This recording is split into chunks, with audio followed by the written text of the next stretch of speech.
Gandang araw po. So pangalawang araw na po natin dito sa Japan. And ngayong araw, pumasok na sila Yuna-chan saka si Kuya AG. Kami naman ni Mama Aya, simula bukas, mag-start na rin kaming bumalik sa trabaho namin. Kailangan na natin uling kumayod. Dahil sobrang dami nating naging gastos.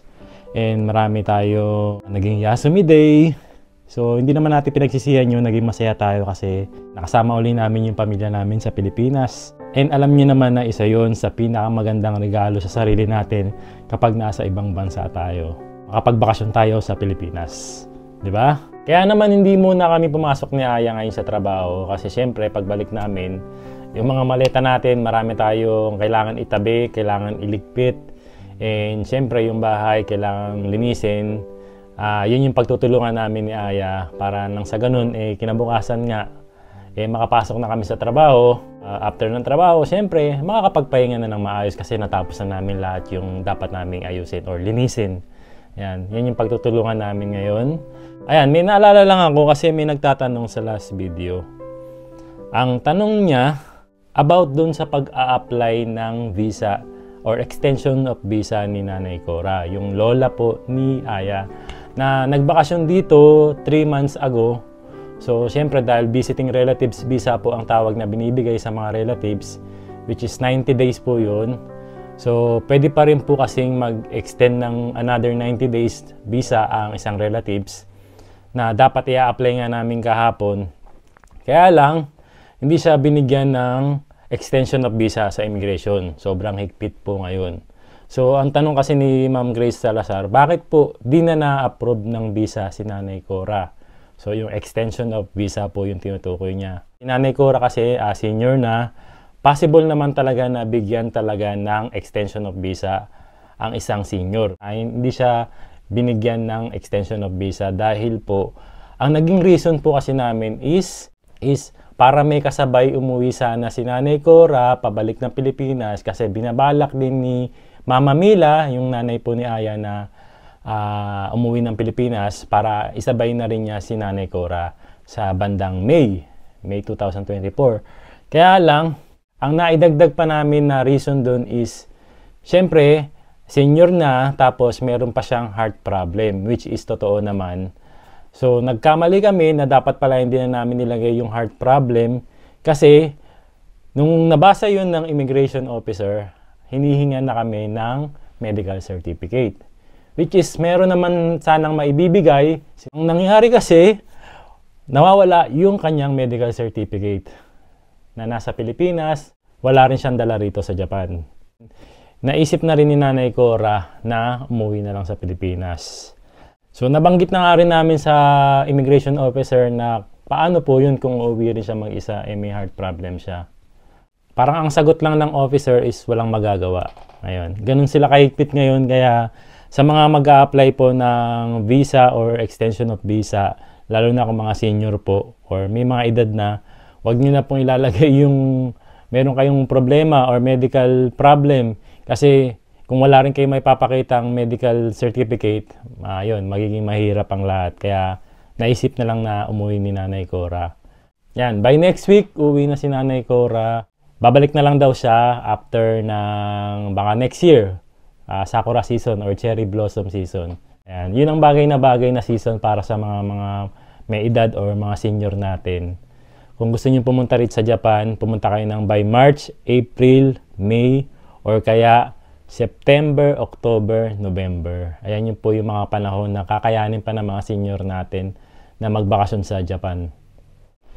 Ayan, so kami naman ni Mama Aya ngayon, dahil walang pasok, after naming maglinis, pupunta rin kami ng Iyon Otamol. Ayan, titingin-tingin lang kami ng kailangan natin doon. Ayan. Lalo na ngayong si Kuya AG, nalalapit na yung kanyang graduation day and entrance ceremony para sa kanyang junior high school. Yun, kailangan natin ng mga gamit para kay Kuya AG. As of now, ayan, medyo nalinis-linis na namin yung sala namin. Natanggalan natin yung mga marami nating maleta dito. Naligpit na namin. And nabalik ko na rin yung table ni Yun at yan kung saan siya laging nag-aaral o gumagawa ng mga art niya. Ayan, nandito po pala ako ngayon sa gas station. So bumibili lang ako ng gagamitin nating gas na gagamitin para sa heater po namin kasi sobrang lamig pa rin po ngayon. Sobrang lamig. Nagdi-negative pa rin ngayon dito sa Japan. Kaya hindi natin kakayanin ng walang heater sa bahay.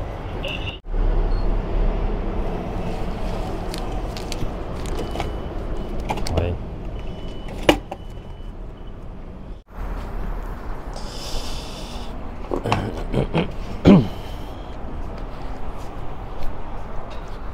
Yes. Di bali ang laman po nitong isang galon na to is nasa 20 liters. Nasa 2,100 yen.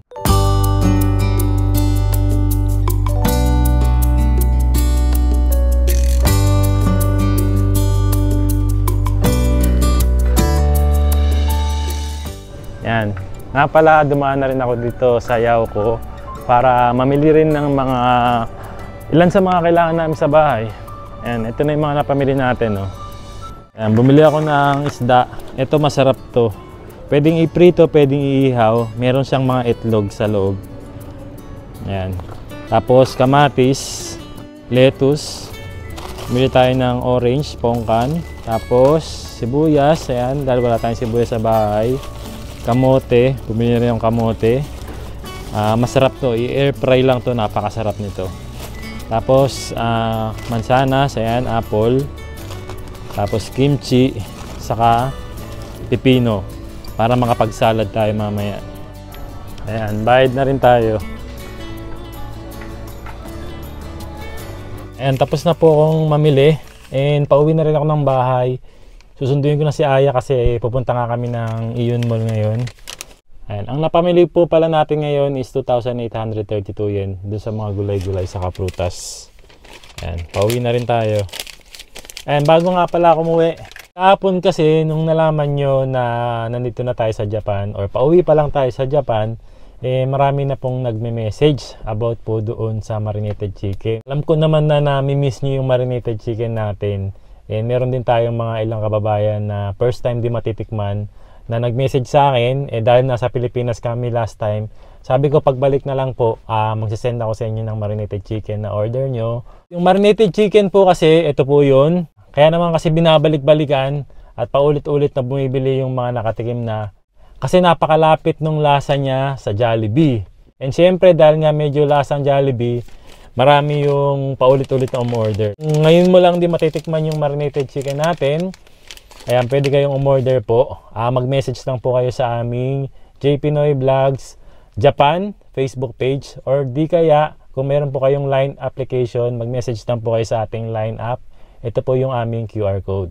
So di bali isang balot po siya, naglalaman po siya ng 8 hanggang 9 na piraso. So yung 8 hanggang 9 na piraso na yun, iba-ibang parts na po yun. May picho, may pakpak, may leg part, meron ding laman, yung pinakalaman niya. So, bahay na pala tayo. And pakita ko lang sa inyo kung paano namin sinasalin yung gas sa heater na ginagamit natin every winter. Ayan, bubuksan mo lang yan. Ayan. So, dahil meron na tayong sign dito na wala na siyang gas, ibig sabihin wala nang laman ng gas yan. Hindi na siya aandar. So, patayin ko muna. Ayan, buksan lang natin dito. Ito yung pinaka-container niya kung saan nilalagay yung gas. So, ito yung pinakatakip niya. Yun yung nilalagay sa ibaba para dumiretso doon sa mismong heater. Ayan, ang gas nga pala namin ay nandito sa labas ng bahay.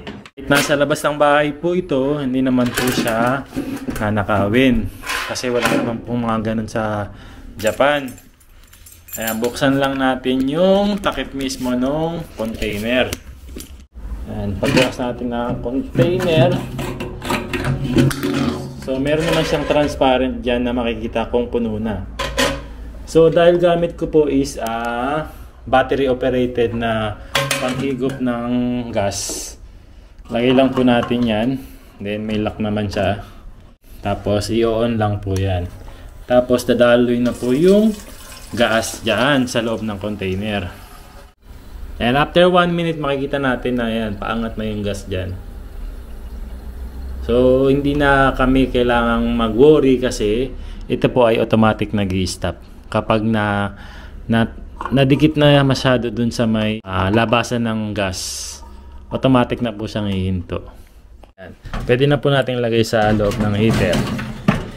Tapos siguro, dahil bababa unti-unti yung gas niyan, bilang tayong mga 10 seconds. 1, 2, 6, 7, 8, 9, 10. So, open lang natin to. Wala na yung sign na wala na siyang gas. Ibig sabihin, okay na yan. Mga 25 seconds ata bago tumunog or bumukas yung heater. Ayun, bumukas na siya. Meron na siyang apoy. So, iinit na yan. 3 weeks lang kaming nawala dito sa Japan, dito sa lugar namin. Nakakagulat na 3 weeks lang kami nawala, wala pa yung extension ng building nila. Ngayon gawa na, oh. Kaya mula po dito hanggang dun sa dulo, nagawa nila in 3 weeks nung habang wala kami dito sa Japan, habang nasa bakasyon kami. Tapos ni-repaint na rin nila yung buong mall. Bilis nilang gumawa talaga rito, oh. Dati pink yan, no? Oh, ano yan? Parang bago to, mahala. Free iPhone. Hindi, free iPhone yan. Ano ba tawag dito? Regico daw eh. Regico. Regico? Language, English. Oh, may English pa. Ah, okay. So, ito yung gagamitin kapag mag-grocery ka. Tama ba? So, i-scan mo na agad yung mga pinamili mo. Ayan, o. Nandiyan sa, televi. Oh, ganun daw gagawin, no? Bo? So ilalagay dito. Tapos pag nag-grocery ka, bawat items na mabibili mo, i-scan mo na agad para makita mo na yung total. Tapos ang bayad doon na mismo sa counter, no? Yun lang, di ko alam. Yan na natin.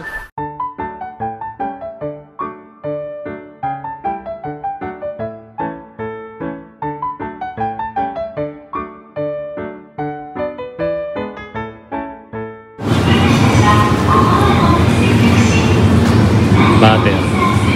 Paano ba gamitin yan?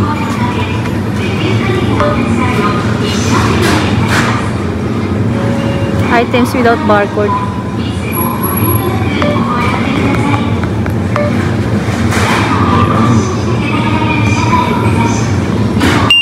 Oh, lumabas. Butter, 248 yen. Galing ah.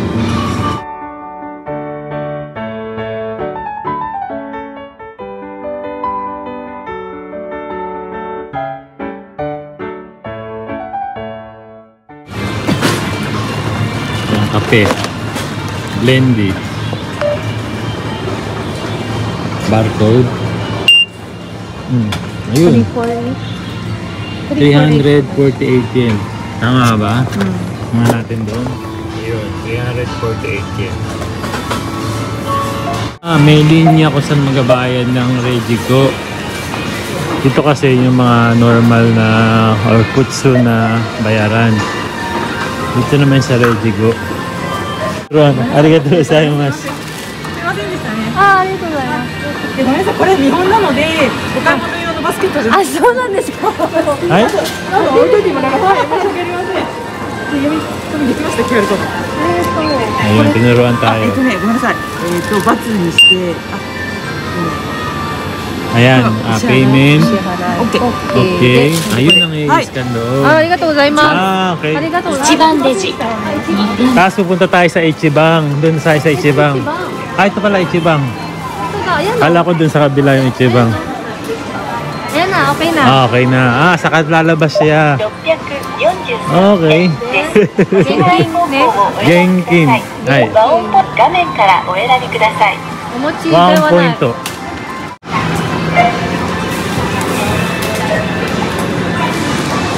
Okay. 現金をお入れください。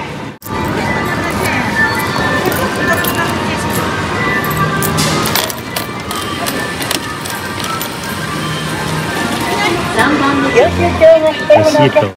Itong basket, itong sample, ito ang kinuha ko tuloy na basket. Oo nga. Balik daw natin doon. Okay. Tapos ito, ibabalik natin dito. Diyan nilalagay pagkatapos. Hindi kung saan natin kinuha. Okay. Okay, okay. Ito dito. Sample pala siya dyan. Ito yung talagang dapat basket na ginamit natin. Ayan, hanap naman kami ng pampasalubong para sa mga ka-work. Pampasuhol. Pampasalubong para sa mga ka-workmate natin bago tayo bumalik sa trabaho. Bakit nga ba, mahal? Wala, nanging kaugalian na ng mga Japanese din yun. Pag nawawala sila ng matagal sa trabaho or nagbakasyon sila, nabibigay sila ng kung tawagin, umiyagi. Oo. Sa katrabaho nila or sa friends.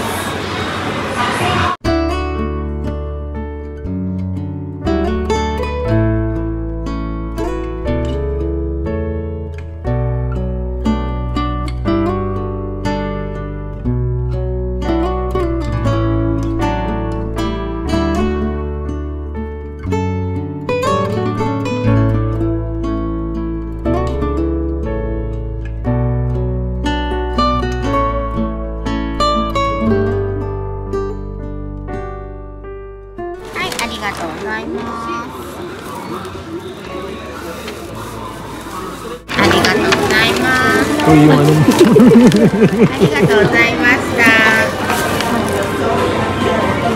Ayan, naalala namin ni Aya, malapit na palang graduation ni Kuya AG sa March. March, sigaw. Sa March 15, graduation ceremony. April 9, Pasokan na entrance nila. ceremony. Entrance ceremony ng junior high school. Magji-junior high school na si Kuya AG natin. Dito kami sa iyon, tingin-tingin na rin kami ng mga uniform na pwede niyang magamit para sa graduation ceremony.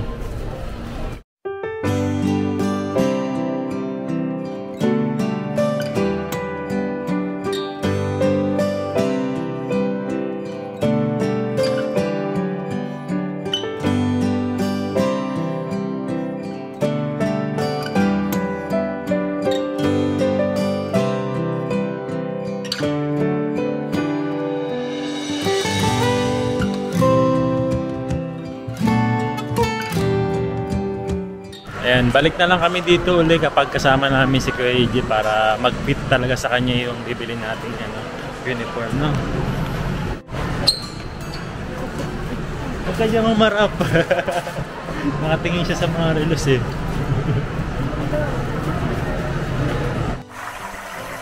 Ayan, malapit na rin maluto yung adobo natin.